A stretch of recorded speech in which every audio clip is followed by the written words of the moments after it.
Okay, it turns out that once again I was trying to make a maneuver for the Arm 1 ship when I was, and that's pointless because it's out of fuel. When in fact, this is the one I was trying to make a maneuver for, or should have been trying to make a maneuver for. However, as you can see here, its orbit is a straight line. And if you look here, its current altitude, well, better yet, look at the surface info. Vertical speed is negative, as in heading towards the planet and increasing. So we're falling back down. This thing's falling back down to Kerbin. And while it does have some fuel, it doesn't have enough to do anything useful. So I am going to go to this thing, and I'm going to rename the ship so that I don't use it again.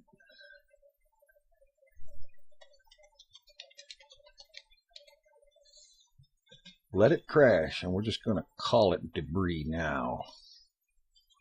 There. So we need the other Arm 2 ship. That's this one.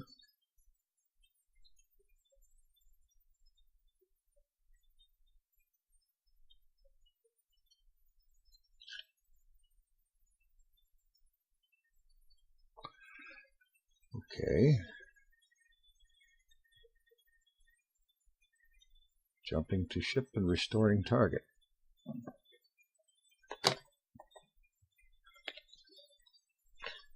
I must say this asteroid mission is proving to be more of a challenge than I had expected.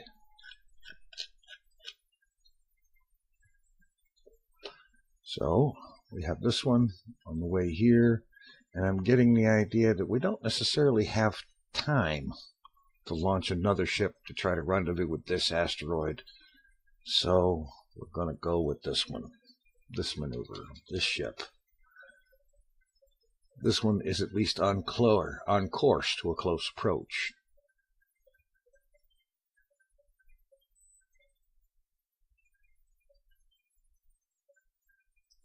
Of course, that close approach is, as near as I can tell,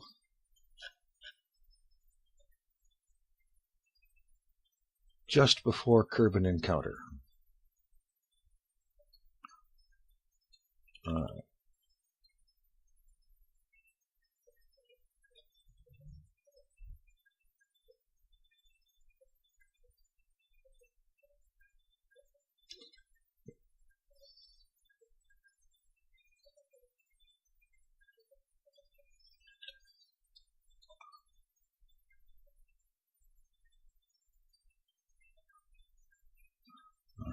Change the sphere of influence.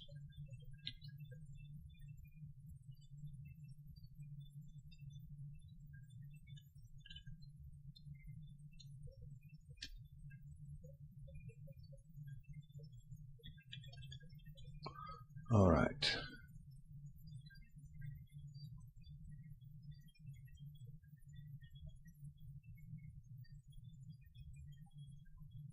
One hour, 29 minutes to Kerbin encounter, and 1 hour, 19 minutes to closest approach.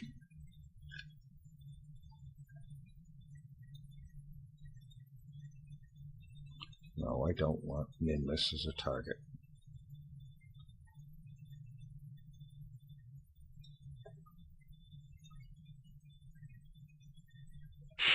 All right, I've spent a good while here messing around with this, and I've come to the conclusion that here in about 12 minutes, when this ship approaches to about 27 kilometers from this XBM-519 asteroid, that is as close as it's ever going to get. No amount of maneuvers with the Delta V I've got work. So I decided to repurpose the ship for something else. You may recall Sundiver 1. I've got a maneuver here in 113 days. that with that maneuver will give me an approach of 1,959 kilometers from Sundiver 1. And it will only cost me 930 meters per second in delta V. And so that might just be the option, the one possibility we've got for recovering the Sundiver 1, which, as you will remember, has some untransmitted science on it that we would really like to return to Kerbin. So I'm going to set this. I'm going to get rid of the close approach alarm. Set an alarm for Arm 2. I'm going to rename it to Sundiver Recovery.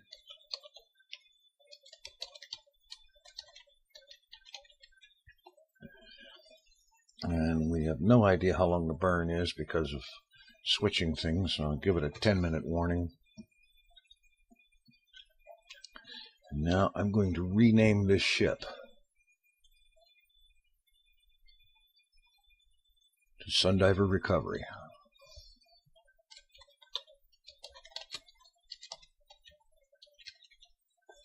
And we'll see if we can manage to do that. Meanwhile, XBM-519, it is not going to happen. That asteroid is not going to be recovered. So I'm going to untrack that in the tracking station, and we'll see about figuring out another one to try to grab a hold of and do something with. Okay, I've been looking at asteroids here, and we've got CFG-071, which is 23 days out from a 3,510 kilometer periapsis at Kerbin. And then there is WPK-765, which is also on course for a periapsis of 3,161 kilometers, but it's 231 days out. So I think that WPK-765 is going to be the next attempt at doing an asteroid, simply because we've got so much lead time. So I'm going to go ahead and untrack this one. And I'm going to put a new ARM ship on the pad and get it up there and start working it towards a date with WPK-765.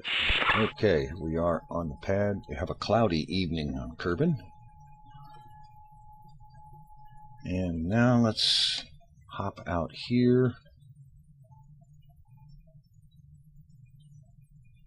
Here it is. Yeah. Set that as target. We zoom back in here and we see this is its projected orbit when it finally arrives here, 200 and some days from now. And it shouldn't take a whole lot to take this periapsis low enough for an aerobrake.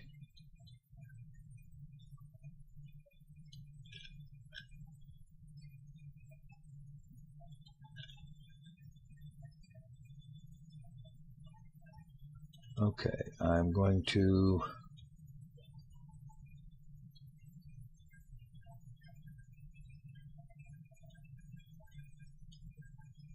let's see, thinking I should go ahead and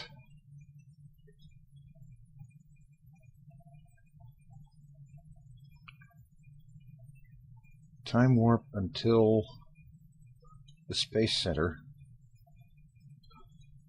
is below this orbit, and that will be launch time. Whoa. Little fast on the time warp there.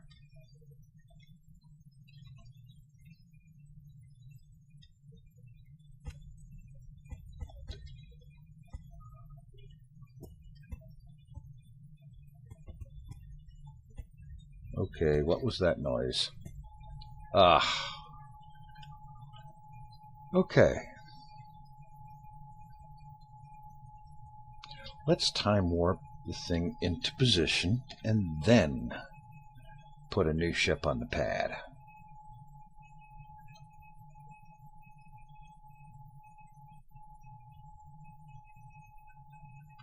I'm going to want KSC to be right about here.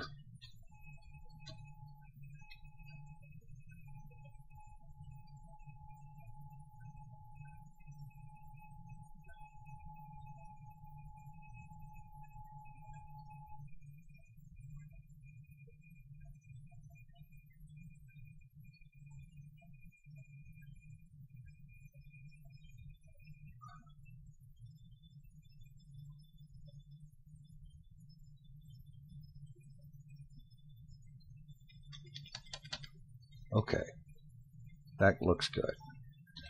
Alright, now we'll just recover this and launch a new one. Alright, got a new one set up. I've gone ahead and set it as target, and the target marker here is right on the 90, so that's the flight path we'll take.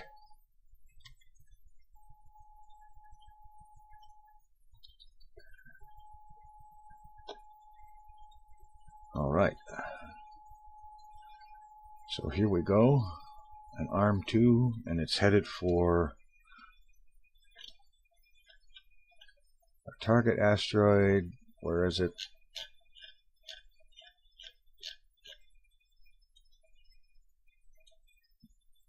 WPK-765. Alright. I'm going to rename the ship.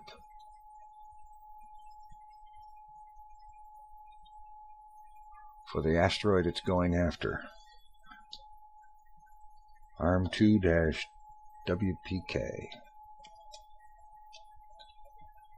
765. That way I know at a glance what it's aiming for. Meanwhile, it's time to launch.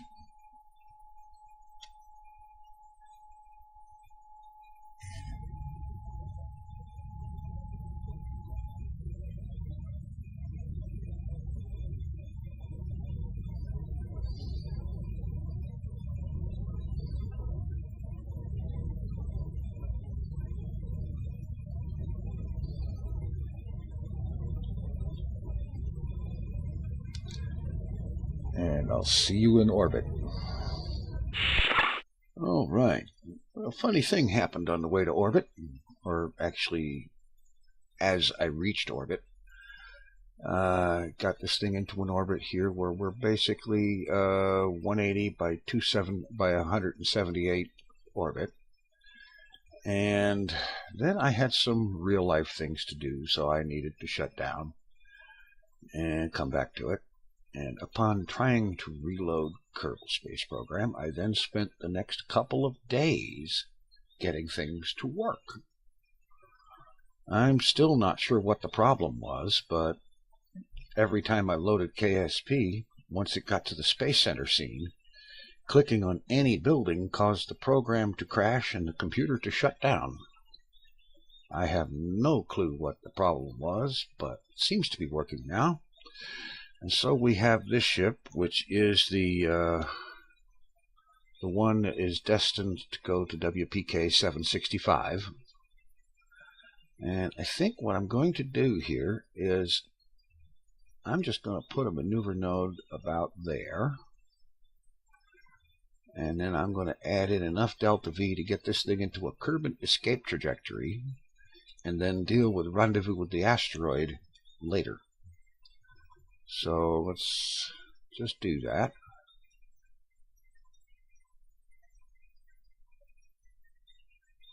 There we go. Kerbal escape in 6 days. That's fine. That asteroid isn't going to reach Kerbal country until 220 days from now, so we've got plenty of time. We can take it slow and go easy on the delta V. This will cost 900 meters per second and get us on the way. So, smart ASS and line up with our maneuver node. Burn this sucker which I will also schedule, just so that I don't time warp away from it. Let's see, 2-minute warning. And then after that, the next flight is the Sundiver recovery, but actually this one's going to have another maneuver once it gets out of Kerbal influence, so that we can start the job of getting close to that asteroid. And this one we will actually be able to do something with. I'm going to have to go back to the drawing board for trying to deal with the Class E and D asteroids, because obviously what I had thought up in mind with doing that just wasn't going to work. Mostly because I didn't have enough lead time. Alright, time warping.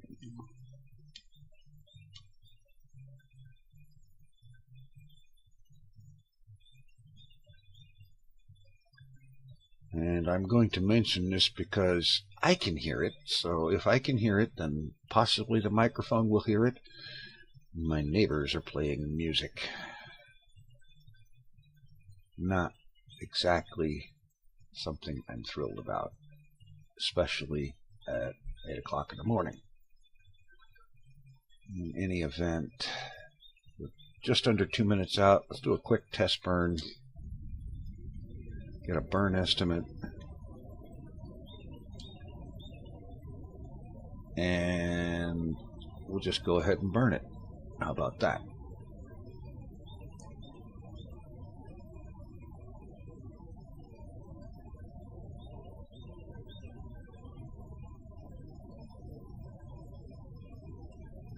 And I will return when the burn is done. Alright, our burn is just about done, and I'm going to stop burning as soon as we've got a Kerbal escape. So we really don't need any more than that right now. That's coming up.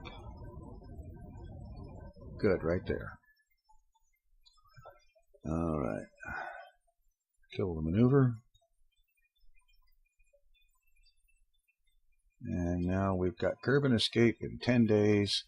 So let's just set an alarm for that. And then time warp out to Kerbal escape.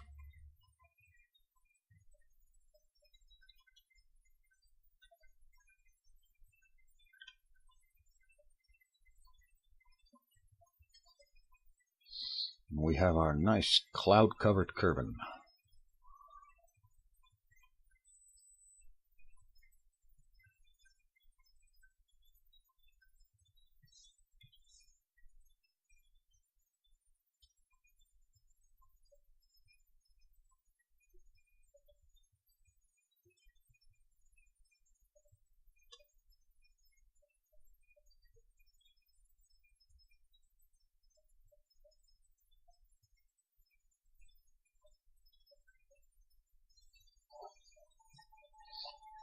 Alright, now once we get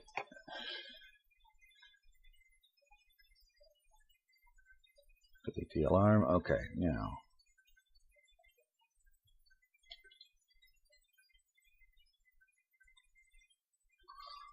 well, now that's interesting. It shows we have an apoapsis, which doesn't make a whole lot of sense.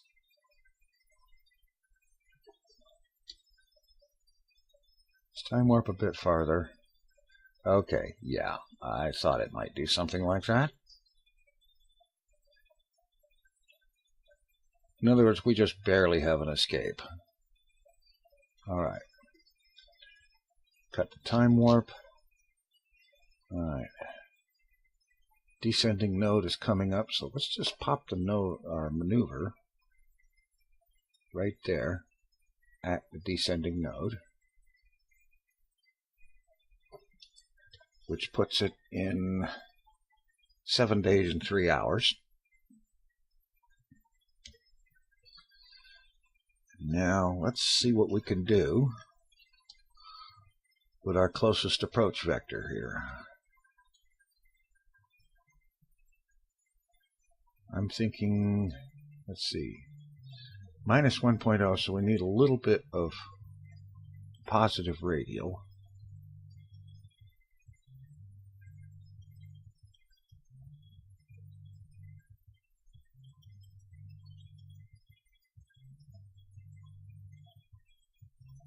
I mean, positive normal. Okay, that fixes that. That brings our close approach down to 699,000. And let's see, radial outward.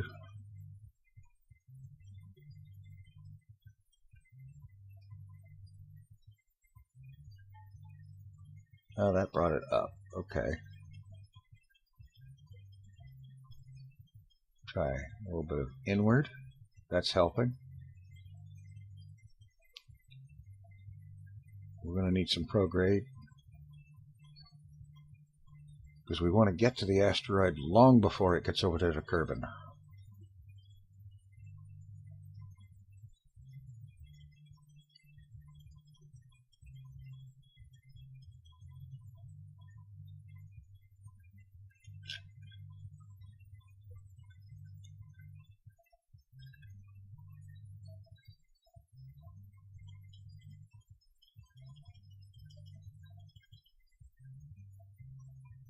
Okay, that's getting better.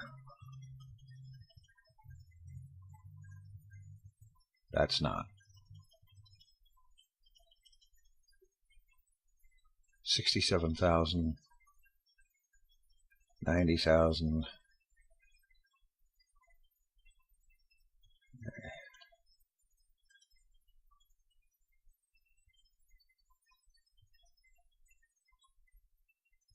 47,000. Getting better. 26,000. 26,100. Yeah.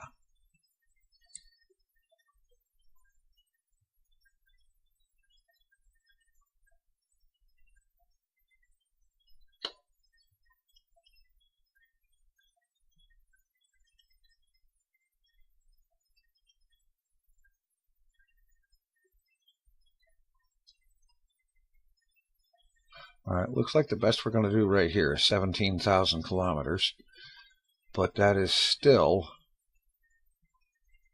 a good 100 days before it reaches Kerbin influence. So we'll go ahead and schedule this burn. And let's see, that's going to be a 1 minute 7 second burn. So 1M7S, and we'll get a 1 minute warning, which is fine. Okay. Now we're just time warping to that because it's still the next thing on the schedule.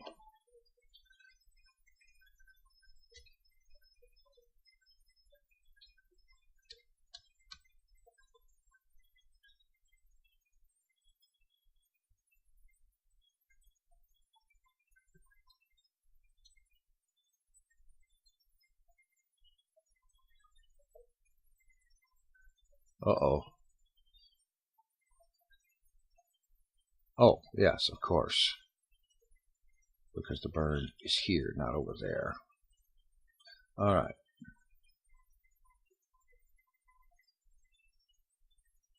Let's get lined up and burn this thing.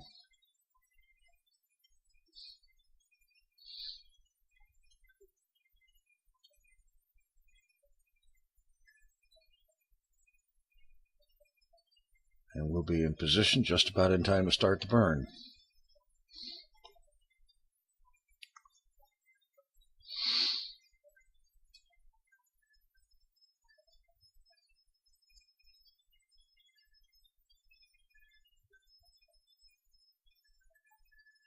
Okay.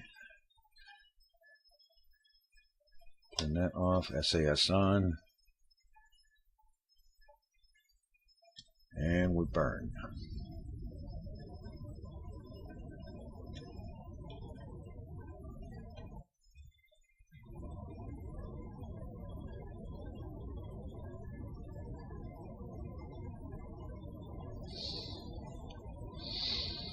And then along the way we can schedule additional mid-course correction burns so that we can actually arrive at that asteroid a good 100 days or more before it reaches Kerbin.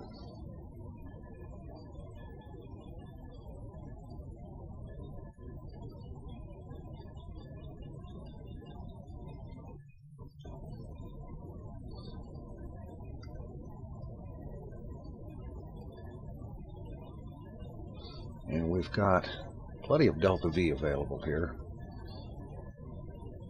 We're burning 400 on this burn. That's going to leave us with quite a bit. About 65, 6600, 6700 or so.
All right. Kill the maneuver. How bad did we mess it? All right, 12,897 separation.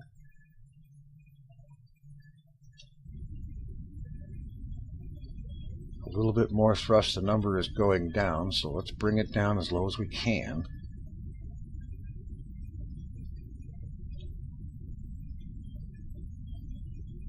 Okay, stop. It's going back up.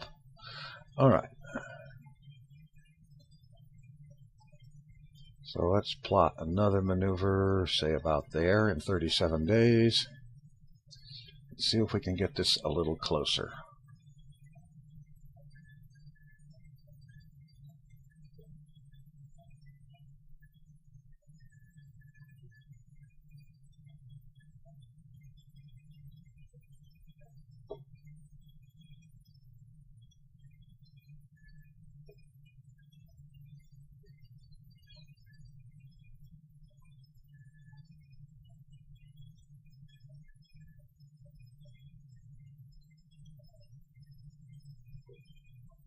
Okay.